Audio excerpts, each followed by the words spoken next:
Hai Investor, pada video kali ini kita akan bahas mengenai salah satu perusahaan emiten yang akan listing di Bursa Efek Indonesia, yaitu PT Hasnur International Shipping Tbk atau dengan kode ticker HAIS ya.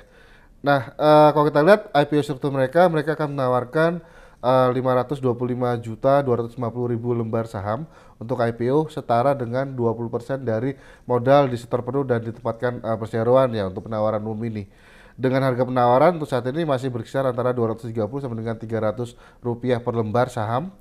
Nah, perkiraan dana IPO ini terserap antara 120,8 miliar sampai dengan 157,5 miliar rupiah. Nah, metode penawaran berdasarkan ini ya elektronik atau eIPO.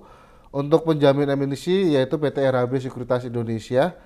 Nah, sejumlah saham yang ditawarkan pada IPO ini akan dialokasikan juga untuk ESA, employee untuk saham-saham ke karyawan maksimum 5% atau setara 26 juta,26 lembar saham ya untuk program ESA sendiri.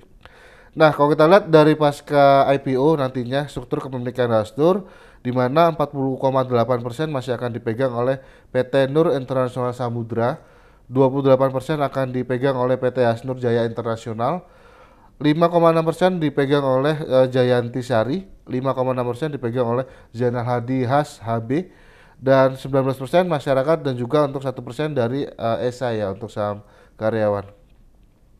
Nah, masa penawaran awal di 26 Juli sampai dengan 6 Agustus 2021. Perkiraan tanggal efektif untuk IPO price-nya akan tanggal 20 Agustus 2021. Masa penawaran umum akan berlangsung pada tanggal 23 sampai dengan 27 Agustus. Untuk tanggal penyerahan pada tanggal 27 Agustus 2021, selanjutnya untuk distribusi saham secara elektronik pada tanggal 30 Agustus 2021. Untuk perkiraan tanggal listing di bursa yaitu di tanggal 31 Agustus 2021.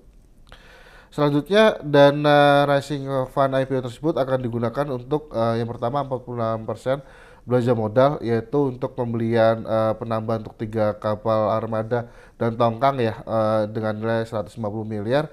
Kekurangan tersebut nanti akan digunakan dari pihak ketiga ya setelah penawaran umum. Selanjutnya 23% akan disalurkan ke entitas anak perusahaan dengan skema pinjaman yaitu kepada PT Hasnur Resource Terminal atau HRT. Nah, HRT ini adalah anak perusahaan perseroan yang kegiatannya di bidang jasa kepelabuhan yang melakukan pembelian peralatan untuk pengembangan pelabuhan di Tanjung Silipo. Selanjutnya 31% dari dana IPO akan digunakan untuk modal kerja perseroan. Uh, Nah, selanjutnya untuk company profil, kalau kita lihat sekilas ya PT Hasnur International Shipping merupakan bagian dari Hasnur Group ya yang didirikan pada tahun 1966 oleh almarhum Haji Abdus Samad Sulaiman HB dan almarhumah Hajah Nur Hayati yang merupakan tokoh di daerah Banua, Kalimantan Selatan. Jadi memang Hasnur Group ini juga salah satu konglomerasi grup besar ya di Indonesia dengan berbagai bisnis yaitu di pertambangan, agribisnis, media, jasa dan logistik. Nah, untuk Hasnur International Shipping sendiri punya dua anak perusahaan yaitu PT Hasnur Resource Terminal atau HRT untuk ini ya untuk pengelolaan pelabuhan dan juga anak usaha lainnya yaitu PT Hasnur Mitra Sarana yang bergerak di bidang ini untuk bongkar muat. Nah, untuk produk service Hasnur sendiri, kalau kita tahu mereka melakukan layanan terintegrasi ya, baik transportasi dan juga dari untuk angkutan dari kehutanan, terus juga dari batu bara dan juga CPO. Jadi memang sangat efisiensi sekali. Mereka didukung 12 ini ya kapal tunda atau tugboat dan juga tongkang. Nah, selanjutnya competitive advantage yang dimiliki perseroan yaitu satu mereka penyedia jasa angkutan komoditas ya baik dalam negeri maupun luar negeri dengan integrasi penyediaan infrastruktur pelabuhan. Jadi sangat komplit sekali untuk pengangkutan dan juga bongkar muat ya komoditas tersebut. Selanjutnya integrasi dengan anak usaha lainnya di Hasnu Group di lini bisnis Hasnu Group itu juga membuka peluang pertumbuhan bisnis berkesinambungan di kedepannya. Selanjutnya personal perusahaan terkait ini ya kapal tongkang itu juga didukung armada yang komplit dan juga efisien dengan sistem tracker navigasi. Selanjutnya peluang perusahaan usaha di bidang jasa kepelabuhan dan juga untuk dari tim manajerial yang sangat berpengalaman di industri untuk pengangkutan tersebut. Nah, risk factor-nya kalau kita lihat risiko utama itu balik lagi karena ini pengangkutan batu komoditas ya. Kita lihat terutama dari batu bara ya terkait dengan harga komoditas yang mungkin berfluktuasi. Ini pun juga akan meningkatkan berpengaruh terhadap permintaan ini ya volume angkutan komoditas tersebut. Selanjutnya risiko usaha balik lagi tergantung dari pelanggan terutama dari kontrak dari perusahaan-perusahaan tambang ya yang menyalurkan produksinya lewat mereka. Terus juga volatilitas harga bahan bakar sendiri untuk transportasi. Terus juga untuk ini ya efisiensi dari tata supply chain dari mereka sendiri dan juga untuk resiko lainnya mungkin dari resiko keuangan ada di resiko pendanaan dan juga resiko dari fluktuasi nilai kurs nilai tukar rupiah terhadap US dollar dan juga fluktuasi dari tingkat suku bunga dan juga mungkin dari ini ya cost turnover kegiatan operasional dan pengembangan usaha sendiri. Resiko lainnya resiko umum balik lagi resiko ekonomi, politik, hukum dan juga mungkin dari peraturan-peraturan terkait ini ya ekspor impor dari untuk logistik untuk pengangkutan tersebut. Nah, risiko investasi terhadap saham perseroan yaitu balik lagi mungkin akan terjadi fluktuasi di harga, terus juga perhatikan likuiditas perusahaan dan juga kemampuan perseroan ke depannya untuk kinerja dan juga pembayaran dividen.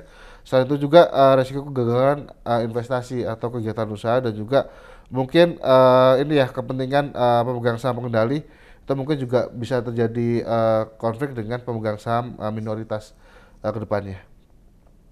Nah, kalau kita lihat dari laporan keuangan perseroan di 2020 memang kinerja mereka turun ya seiring dengan meningkatnya kasus COVID itu juga menyebabkan penurunan volume angkut batu bara pun juga mengalami penurunan. Kalau kita lihat penurunan pendapatan mereka di sepanjang full year 2020 tercatat 310,3 miliar atau turun 16,91% year on year. Untuk laba bersih pun juga mengalami penurunan 38,8% menjadi 18,6 miliar rupiah di full year 2020.